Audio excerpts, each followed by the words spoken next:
ఇక్కడ దేవుని వాక్యం ఏం చెబుతుందంటే, ప్రియులారా మనము ఒకరినికొకడు ప్రేమించము. హల్లెలూయా. హల్లెలూయా. ఏం చేయాలంటే మనం ఒకరికొకరికి ప్రేమించు. ప్రేమించుకోవాలి. ఎంతమంది ప్రేమిస్తున్నారు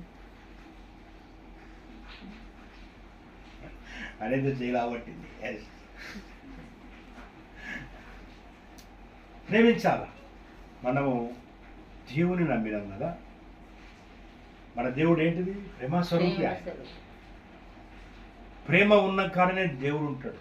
గుర్తుపెట్టుకో, ప్రేమ ఉన్న కాడనే దేవుడు ఉంటాడు.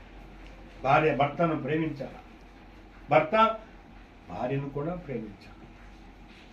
అవునా కదా? తల్లిదండ్రులు పిల్లల్ని ప్రేమించాలా, పిల్లలు తల్లిదండ్రులను గౌరవించాలా. అత్త కోడళ్ళు ప్రేమించుకోవాలి. ఒకరితో అత్త కోడళ్ళు